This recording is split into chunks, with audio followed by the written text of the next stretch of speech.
Season 2 of the Bloodline Podcast is brought to you by the National Gas Company of Trinidad and Tobago Limited.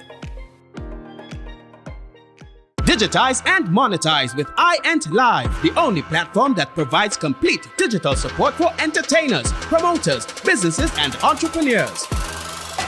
Leverage our one-stop digital ecosystem that will allow you to promote your music, sell albums, and host paid events, host webinars and sell courses, promote your concerts, sell tickets and live stream events, and market your business or project to generate new customer leads, traffic, and more. This is all supported by our homegrown AI-driven digital marketing infrastructure that has successfully served hundreds of clients around the world.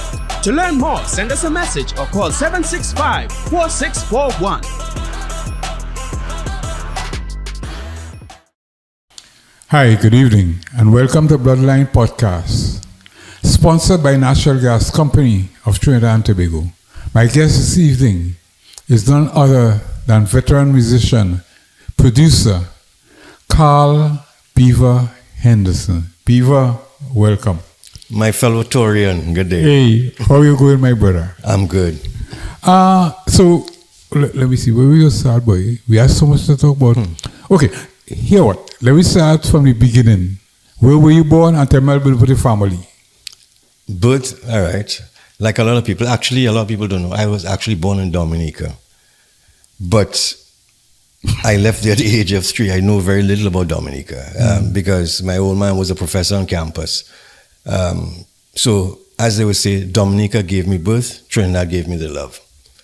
All right, so I know Trinidad as my home, my life. But in the process, growing up too, also went to high school in the States, in between here, because the old man was traveling, doing his degrees and stuff like that. So I kind of led a kind of a Western Hemisphere life, international hemisphere life. And I guess that all added up to my experiences to who I am and what I do. And again, growing up on campus, everybody was academic. Including myself. Went to Mary's, doing pre-med. I was geared to do medicine, so I started doing pre-med. And then on my final exam before pre-med, I decided music was it. So I gave up a career for medicine for music. And 50 years later, here I am. Wow. And what about like brothers and sisters? 6 of us. The eldest sister, Thelma Henderson, was actually part of the trade union movement, the Black Power movement, NJAC. One of the Is in Dominica? No, in Trinidad, NJAC. Okay. She was one of the founding people of in NJAC. Well, she's gone. She left a couple of years ago. So I'm the eldest of the siblings. Actually, I, for different reasons, we have kept the kind of family private, but I can talk now. My second brother below me is ex-DPP Geoffrey Henderson. So a lot of people don't know that. Geoffrey is my little brother. Yeah. But for obvious, and security and personal reasons, we keep a low profile on that. But I guess we can talk about that. Yeah. I know Geoffrey from Curacao. A Curacao boy. Well, in the family, there's always this thing, because I'm a St. Mary's boy. Yeah, I don't know, well, that was one of the mistakes here had in life, See what I mean? We start this again. So that boy go to school and stuff. Like, what hobbies you had? Music. The only thing other in life that I was really into was athletics. In school, right through school, I was in athletics. I was a sprinter. And actually, I think it was Hubert Francis at the time wanted me to join his club. I can't remember the name of his club, because for some strange, in those days, it wasn't metric, so it was 100 yards and 60 yards. Yeah. And at the age of about 13, 14, I was most probably the quickest out of the blocks in the country. But because of my size, once I passed a certain distance, the bigger guys would just fly past me. But because of, they call it in sport, and the nervous twitch reaction, there was nobody faster out of the blocks in the country than me. So what attracted you to music in the first place? That's a significant change from medicine to music. But as a child, he was into music. Grew up in a house. My father was a musician. And initially he was the first critic for me not to go into music. What's his name again? Tom Henderson. And there was also Russ Henderson? No, Russell was, there are two Henderson strains in the country. Yeah. Somehow we are connected, but we are not family that we know of. Okay. Like Heather Henderson. Right. I mean, we grew up, but we just know maybe somewhere 500 years ago we are cousins or something, but we don't know the connection. Yeah. Tom Henderson, that Henderson clan came from Dominica. And like my first cousin is Gordon Henderson. The Henderson Swinging Stars, Naked, all the dance group from Dominica, they're my cousins. Right. So like it was in our blood, and I never knew that. Yeah. But at home growing up, there was always music in the house. And like, for instance, on a Sunday morning after church, there was a ritual in the house for decades. Yeah. From the time you come from church, while like mom making breakfast, you're waiting for breakfast, the first thing goes on the record player in those days, the gram, was Handel's Messiah, the full Handel's Messiah. So it was a ritual of Handel's Messiah.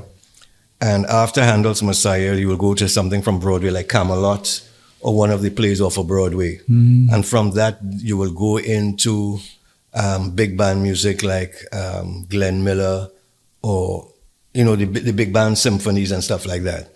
Then you'll move into Louis Armstrong, into the jazz. So it was a ritual, right? So the radio never went on in that house on a Sunday until maybe 1 o'clock, when my mother wanted to listen to Dr. Paul, the soap on radio, Dr. Paul, and then Auntie K afterwards. 2 o'clock was Auntie K. Yeah, 1 o'clock to 2 o'clock. Yeah. That's the first time the radio went on in the house.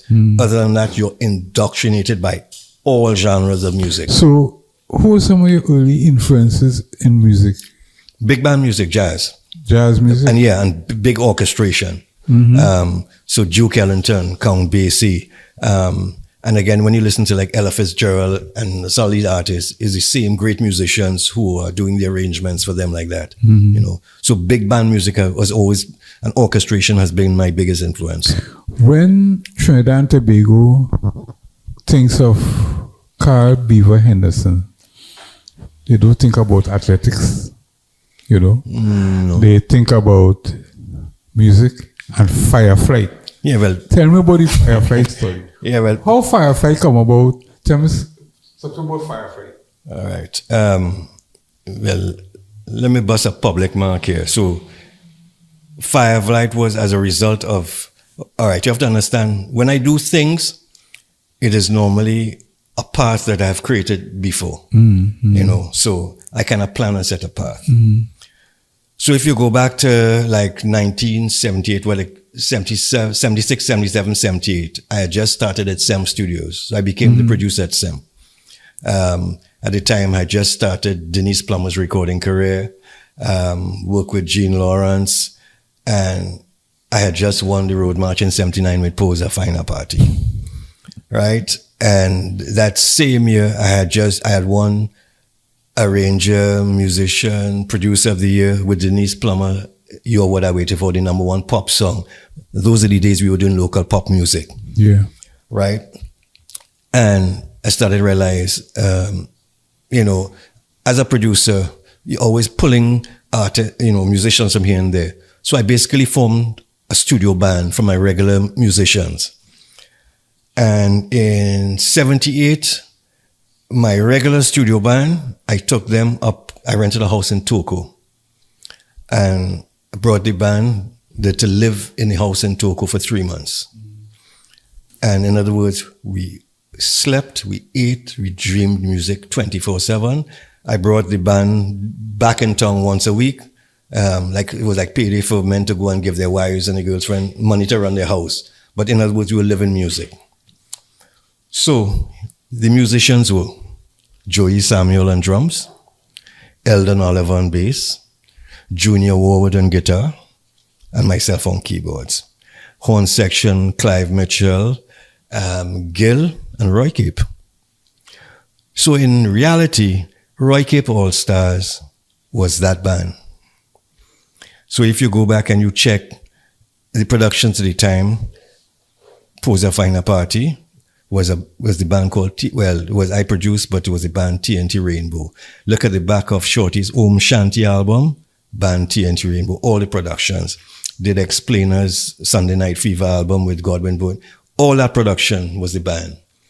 But what happened at the time is Monroe came to Roy K because he had a friendship before when he had opened Kingdom of the Wizards and needed a band and offered Roy.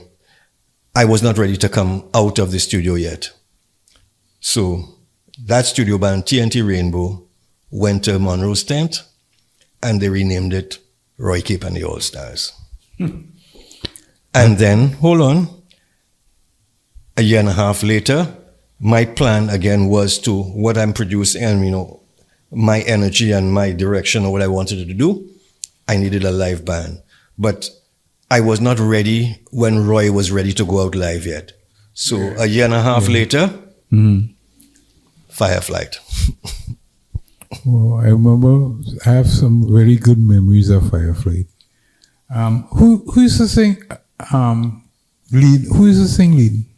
Well, when it started, I was lead vocalist along with Francis Eskai. I mean, you could still find the video on YouTube, Fool in Love, right? We went to Criteria Studios. And even today, a lot of people don't even realize that Fool in Love is a local song because of the sound and the orchestration. So because, for instance, the song was recorded at Criteria Studios in Miami. Right next door to where we were recording was John Mellencamp. And what you hear on the recording is live strings. And those live strings are the string players that recorded with the Bee Gees. So you can't get better than that. You couldn't get better than that, right? So it came from that. But the whole concept is, at the time I was looking for sponsorship. And then in the process of sponsorship, I bounced up a gentleman called Hubert Allen, who became a major mentor in my life. And when I told him about sponsorship, he said, I'm not going to give you sponsorship, So when you go with your anxieties and you get that, your heart sinks in disappointment. And in the same breath, while he's telling me, I'm not going to give you sponsorship, but we can do business together.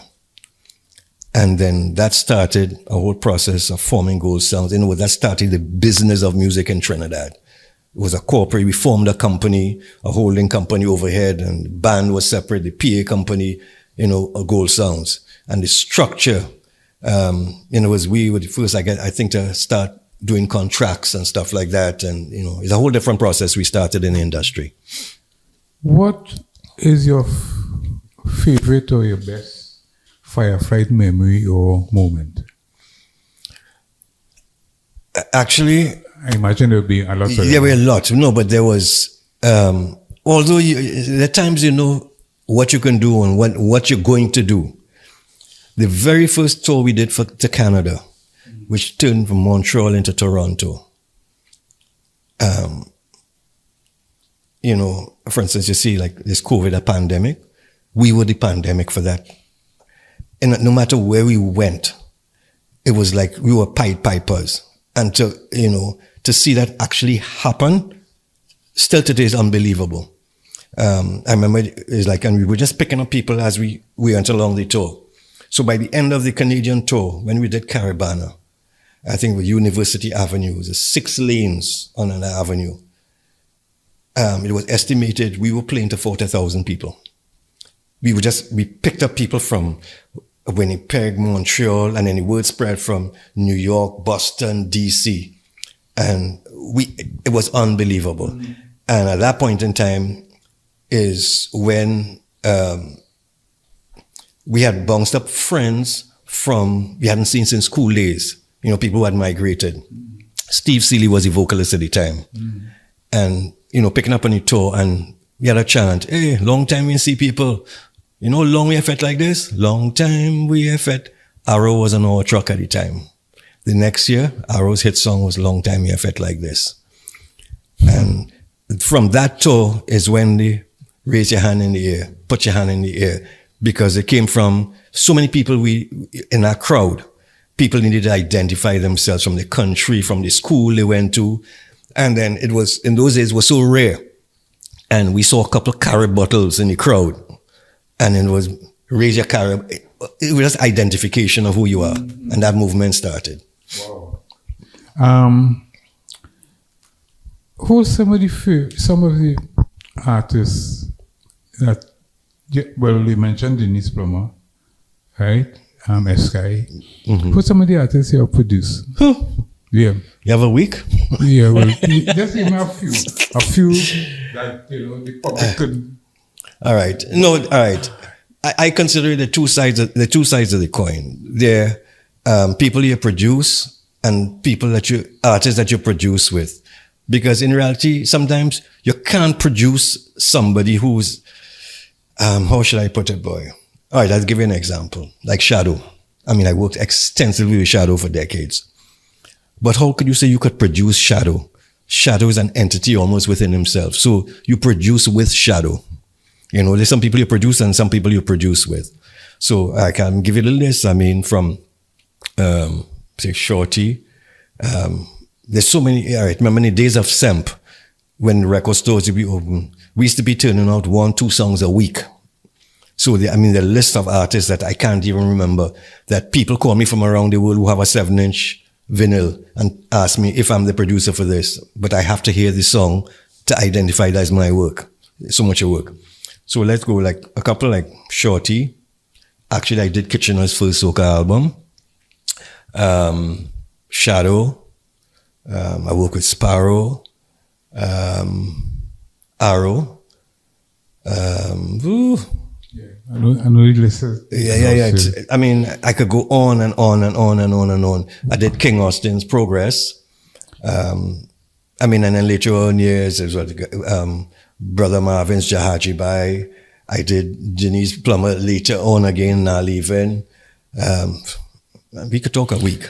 Yeah. What do you think? Or do you think? I could remember the days that you're talking about. Where record shops, like on a Saturday, would be filled. From Friday evening. With people looking to buy stuff. I mean, this went on every day. And especially like on a weekend. Mm-hmm. And places like Crosby. OB's in town. OB on Park Street. Yep. Rhino on Prince Street. Yeah. Abraham's. And it was, a lot of it wasn't necessarily foreign music, but local music. It was local. Right? So, and then we had on the radio 610 and 730. Only 2 frequencies. Right. And they had, I think it was a Saturday night, they used to have countdown, top 10 or top 20 or something. Yeah, well, the 2 stations is a fight of when they're going to have their countdown. Yeah. Until Rennie had to move it till Friday evening because Saturdays and Sundays were filled with countdowns. Phil Simmons and Gerald Agostini. Yeah. Right. So, and actually the only countdown they had that was foreign was KCKSM. Yeah. Right? Yeah. But everything else was local at that point in time. I remember from Friday evenings at O'Brien's or Crosby's, there was line up to see what was on the market. Yeah, that's true. And on a month end, people were like fighting to get inside the store to get any releases. So my question is, do you think we could ever get back to that? Something like that?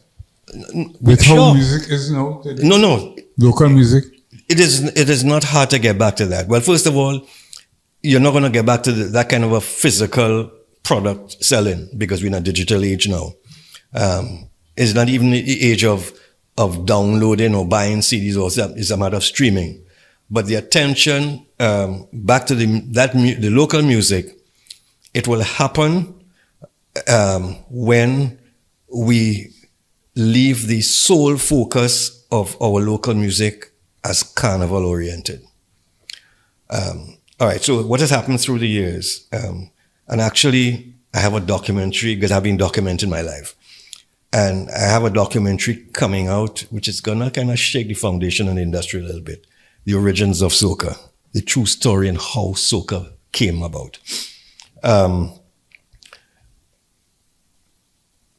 We used to do more non-carnival stuff production in the 70s than carnival stuff. And the pivot has turned now where we're only doing carnival stuff. And to me, the reason for that is the competitions where everybody just wants to win a competition or get the attention of a competition to get foreign work. But the work was there before. Yeah. You know, like for instance, our first band was Robin Imam. She came out of school with Last Supper. We played all year, every single weekend, 2, 3, 4 times a weekend. And at carnival time, we rested. Right? Yeah, I remember that. So the opportunities are there, but everybody's concentrated that carnival. As a matter of fact, that is why the evolution of soca took place, because calypso was for carnival, and the idea of soca was to be able to play our music outside of carnival. Yeah. But we have pushed the soca back into carnival alone, and left everything else outside naked, open. There's nothing out there. There's nothing, you know. But then again, I did something about 10, 12 years ago, which the local market in the earlies refused it. But a partner of mine, Jaron Woodruff and myself, scented gorilla outside called Ganja Farmer. By the time it came back into Trinidad, it was already #1 outside in the world. You know, so in other words, it shows that we are able to do product out of carnival and stand up with the rest of the world. And that has been my mission since. And I've been messing with that, whether it's reggae music, everybody knows I'm into electronic music, EDM and stuff like that. At this point in time, I don't know if you know what's happening globally. Billboard has just removed reggae as a genre and replaced it with Afropop music. Yeah. Afropop music,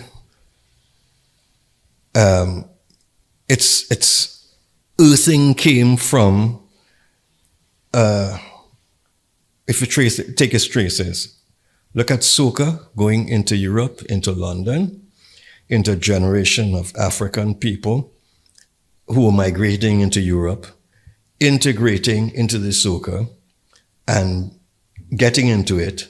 The next generation of these migrants who are creating, who kind of generated that energy of creating this Afropop.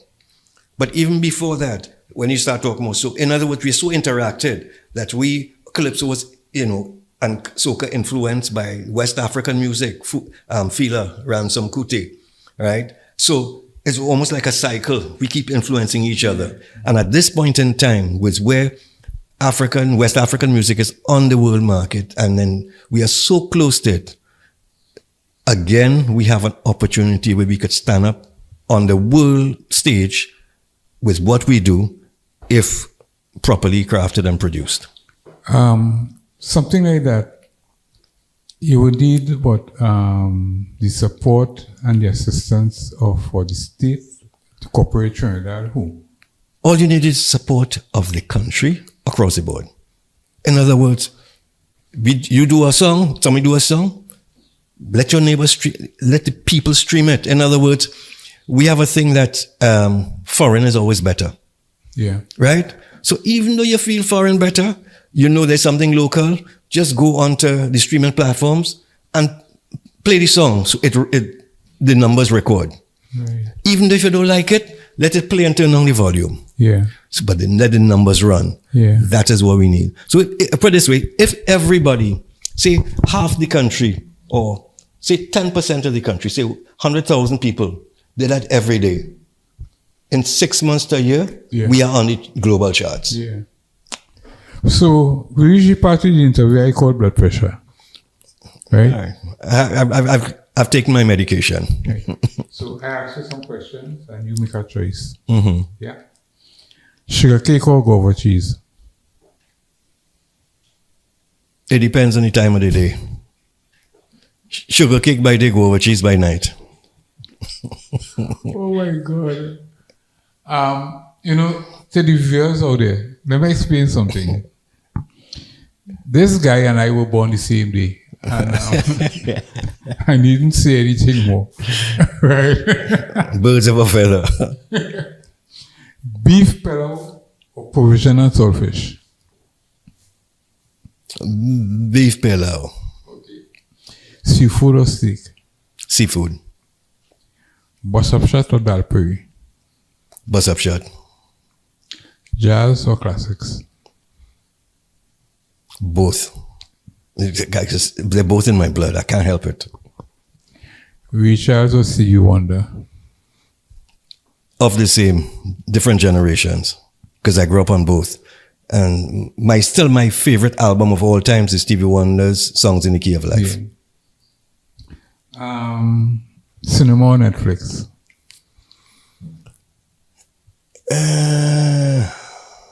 Netflix, because I know I don't have to take a shower, just shave, go out, and when I build a mansion, I can have a theater at home. I will say cinema. Western or war movies? Western or war? War movies. The Trinity series, Western. My name is Trinity. They still call me Trinity. Terrence Hill. Christmas or Carnival? Come on, man. Yeah, same answers. Carnival. Toronto or New York? For different reasons.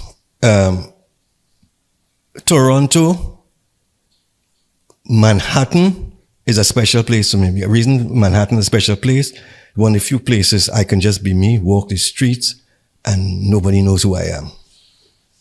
Well, you have answered the questions quite well. Congratulations. You know. Okay. Yeah, actually, I took my medication. Okay. Season 2 of Bloodline Podcast is made possible through the support of the National Gas Company of Trinidad and Tobago, continuing to be a good corporate citizen, lending support to various initiatives, including those focused on our arts. Today's podcast is also sponsored by Caribbean Spring Water, natural alkaline spring water from the Northern Range. Tell me a bit about, your relationship with Shorty and the whole soca genesis. I guess you're very much involved in that. Mm-hmm. Right, so tell me about that. All right, like I tell you, there's a documentary actually being edited now. Mm-hmm. All right. I did a documentary, so you give an idea before I even speak, of there are only 6 living architects of soca left alive.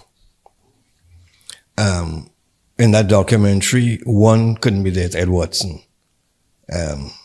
He's had some health challenges. So there are 5 of us still alive. You get to name them? I'm going to name them for you now. Besides myself, the other 4 are Robin Imamsha, Arthur Marcel, Kalyan, Michael Boothman, Rockefeller's into today, and Pelham Goddard. We are the 5 existing. Yeah, outside of Ed Watson, we are health. We are the 5 left living architects of soca. Everybody else is gone. So what I did is put 5 of us in front of cameras and told our story from the 60s. And not discussed, not edited, nothing. In other words, we just told our experience from different, because remember, at those days, there was Cage Studios and Sem Studios. We basically ran the industry, right? And we told it from our perspective, from the band, from the studio, from everything. And all the stories are the same. This documentary would be released when? It's been edited as we speak. I'm timing it. There's something, I'm just planning like a major event later on in the year, and it's going to be released. I could make a suggestion. What's that? Independence. 60 years of independence. Go closer to Republic. Republic. Yeah. Okay. And eventually, I can't wait to see it. Yeah. And the thing is, what they've done is actually it was filmed in the hall at UTT, right? With the accommodation of Martin Mice Raymond. So once it's done, all my stories and things, I am going to, although I own, because this is my story. This is my biography, autobiography. I own anything. But because I told you, I was born in Dominica, but I got the love in Trinidad. I'm giving back my story to the country. So it'll be deposited, not for commercial use, eventually at 3 places. UTT, UWI, and the Carnival Institute. So in other words, they will have bits of my story deposited there. Yeah. This documentary is, you've done other documentaries? Oh, I've just begun. But you have done other before? Yeah. I think I remember 2. No, I have stuff unreleased. It was stuff that was released before. Yeah, I've done stuff and, documentaries with other people and stuff. But I am telling my story from my perspective. And because actually, and the reason I'm doing this is only in the last couple of years, a couple of people pointed out to me. I am the most common thread in the entertainment industry for the last 50 years, right? There's a side which, and I've not finished yet. You see the Chutney Soca?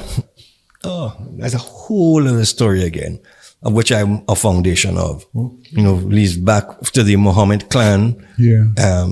In the early days of the Muhammad clan and the early days of Mastana Bahar. Yeah. I was quietly there since then. Boy, the amount of hats you have worn and continue to wear, and one of those hats is jazz. Jazz music. Yeah. Tell me about your jazz experience.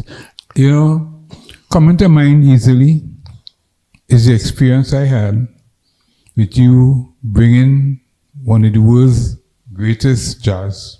Oh, the Grammy group. Spiral Gyra. Tell me about that whole experience. No, this whole, actually that started before. I've always been around jazz, like I tell you, since as a kid, around jazz music. And the reason I never really pursued it hard is because there were so many other things to do. And although I am a musician and people kind of laud me as a musician, there's so many other great musicians in Trinidad. Right now, there's so many, I could use the term badass keyboardists in this country that are unrecognized. People have, praised me and stuff. Every time somebody praises me as a keyboard player, I will tell them I can show you 3 other badass keyboard players better than me. Right? And my success has always been surrounding myself with people who are as good as or better than me. All right? So when it comes to jazz, I never really paid too much energy into the jazz market because other people were doing it. Especially you had Clive Zander and you had Raf. So people, once a little pocket of the industry is taken care of, I don't go to compete or to fight it. If I find there's a weak spot, I kind of go in that spot to kind of boost it, to get it back on its feet or to assist in any way I can. And at the time, there were a lot of great musicians moving around, but almost nowhere to go. And a friend of mine, Patrick Johnson, came to me and said, look, Bob York in Tobago, who was a total jazz enthusiast, a purist, wanted to bring back jazz in his hotel at Mount Irving, if I would assist him in that. So I went across to Tobago and met with them, and he took me to the areas that he wanted to know, the different restaurants on the golf course. Well, they had an idea. And it was kind of too normal.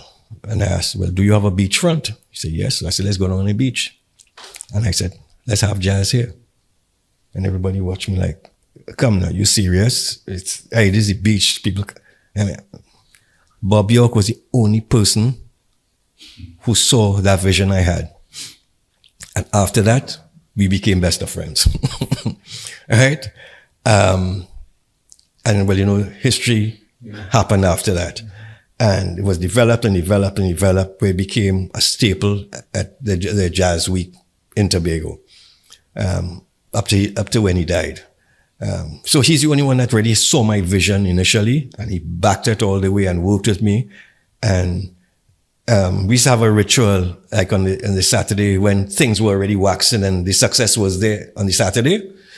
we would just go privately and sip a little champagne, maybe smoke a cigar, and just watch each other and smile. Because it was no words. It's like, we knew this was happening. Look, it's happening again. Right? And then the last year, well, after he died, the hotel was in transition, and I moved across to Turtle Beach. But unfortunately, that year was the year the ferry stopped running. The ferry stopped running the day before my show. So everybody for the show was stuck in Trinidad. They couldn't come.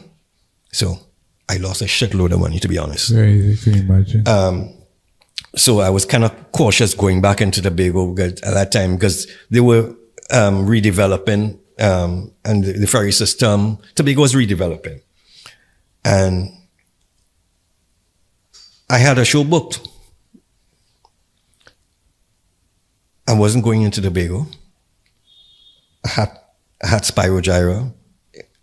So I couldn't pull my hand out of the lion's mouth. Sat down and worked out a deal with Davey and end up in O2 Park. How was that experience? It wasn't as well marketed as I would have liked it, because it was kind of a rush last minute, because it was between Trinidad and Tobago. But it is one of the best shows Trinidad has ever seen. Spirogyra is top draw material. A Grammy. A Grammy at a level. But the idea of that was, well, again, remember I put together my new group together called the Carl Beaver Henderson Festival Project, which I play every genre of music. And that's the reason I call it the Festival Project. I could play, because my repertoire is from Earth, Wind and Fire, Kool and the Gang, Eagles, Al Jarreau, anything, any genre. And that night, anybody was there would tell you, my band stood up to a Grammy Award band.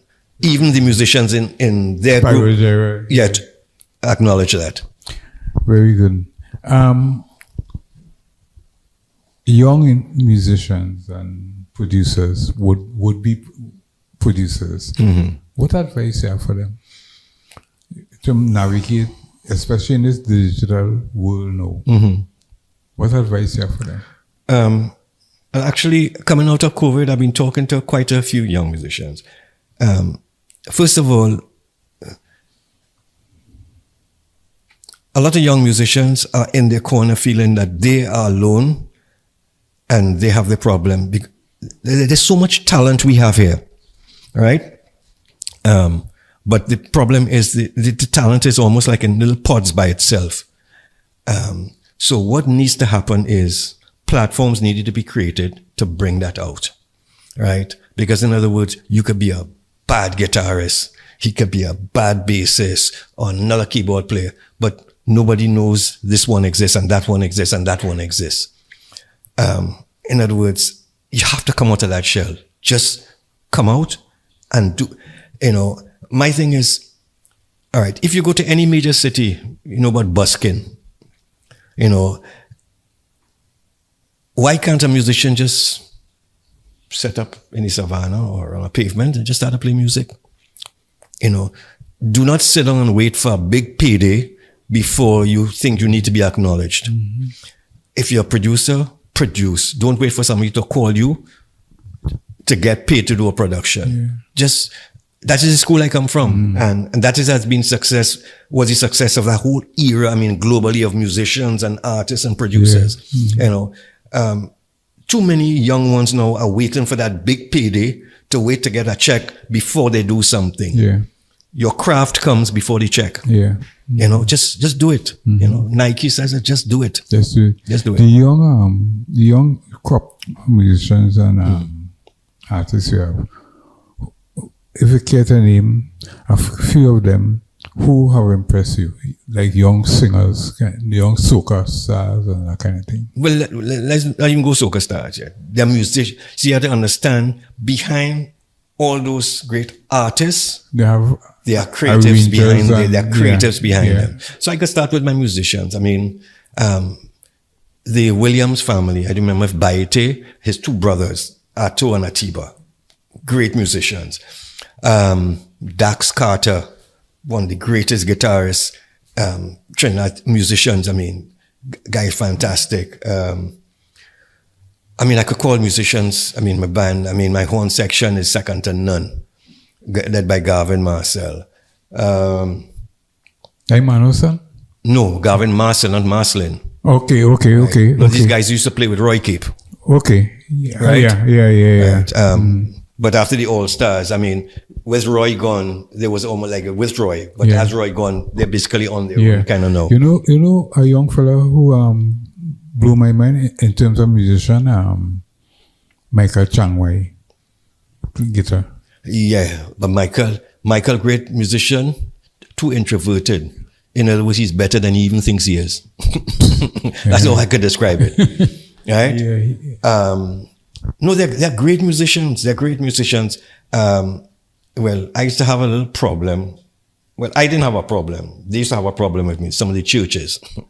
Because some of the churches have some of the greatest musicians. Yeah. And sometimes when I look for musicians and I look around the churches, and some of the churches have a problem with me, like I'm taking them out and, you know. Yeah. I'm not trying to lead anybody on a wrong path. I'm just trying to open options, you know. You know.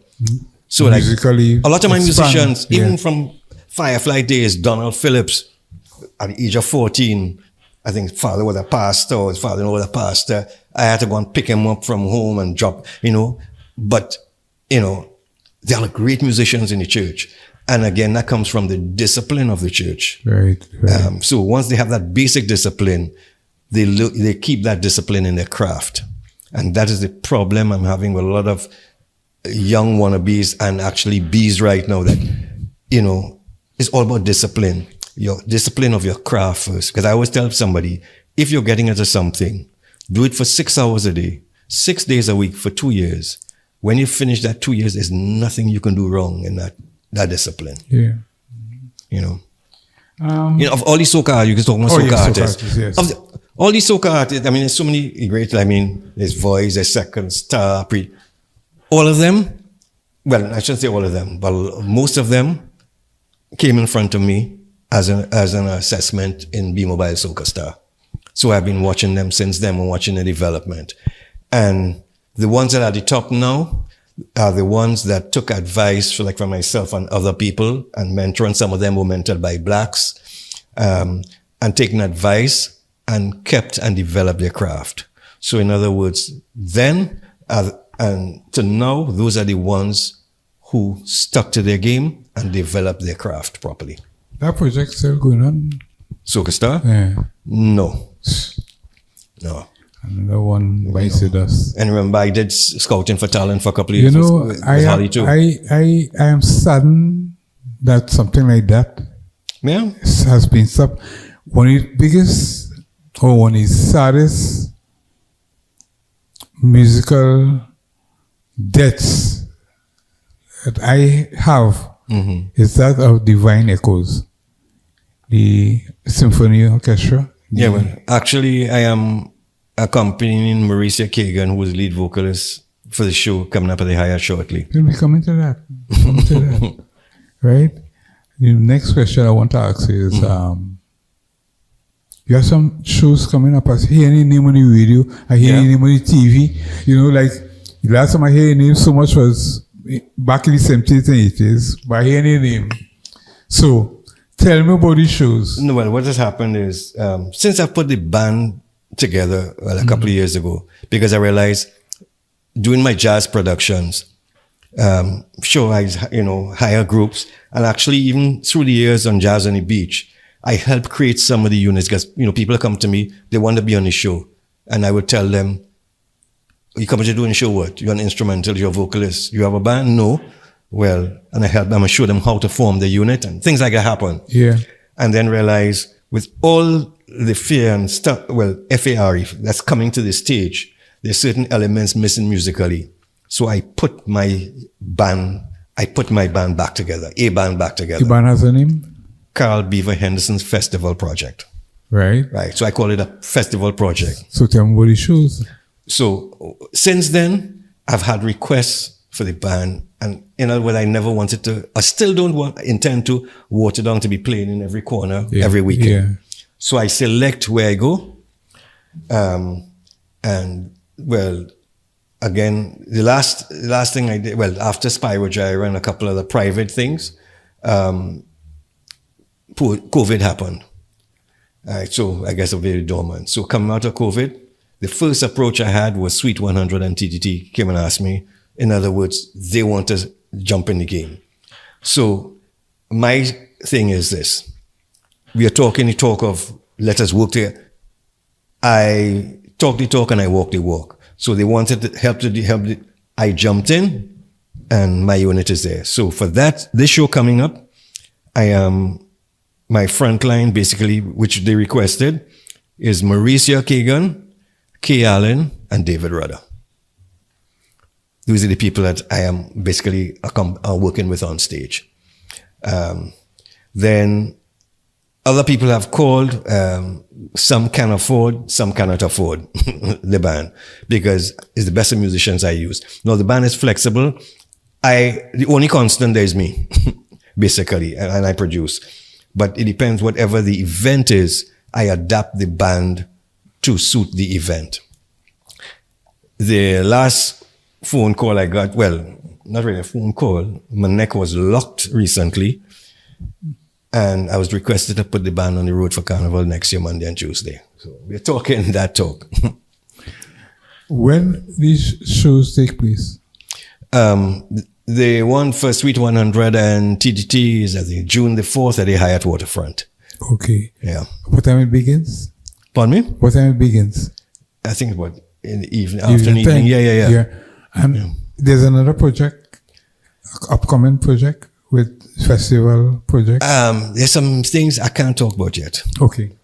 I promise I'll call you back and let you know. Thank you very much. I appreciate it. There's some major things in the works right now. Okay, I just have a couple more questions for you. Mm-hmm. What has COVID-19 taught you about yourself? That I can live with me. A lot of people I realized were frustrated that they couldn't get out and being who I am, especially in music, and especially us in music, we live by night when everybody is sleeping. So the lockdown, my lifestyle never really changed. So I could be with me alone for weeks at a time, never be bored, never be frustrated. You have something to do all the time. Oh, COVID was a blessing in disguise for me. I can imagine, yeah. I basically retooled, reskilled myself. In other words, I put myself back in school for 2 years. Right. And creatively, to be honest with you, I'm a demon right now. I can imagine. It's like a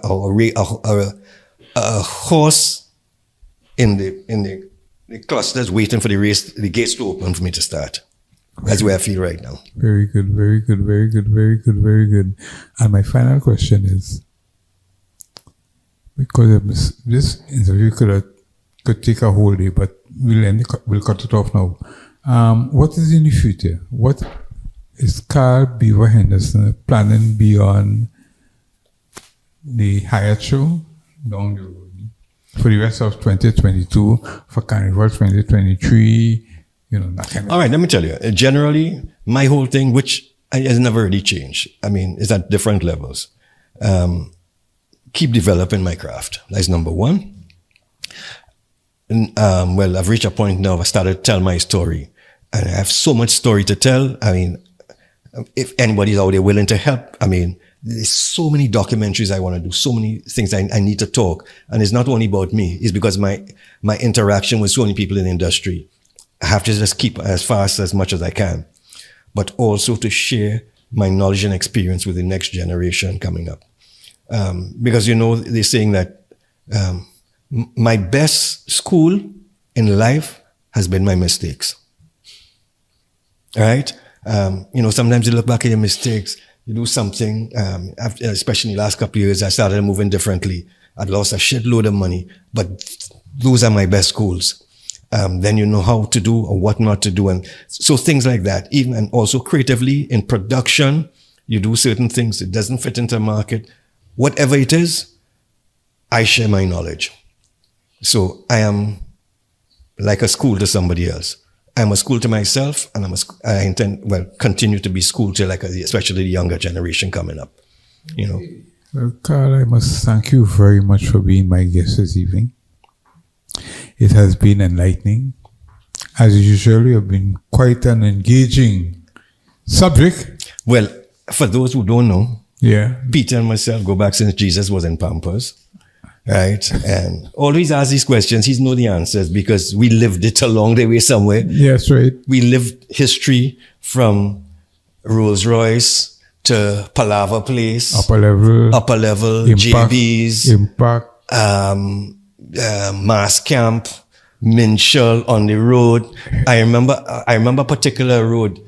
I remember a particular year.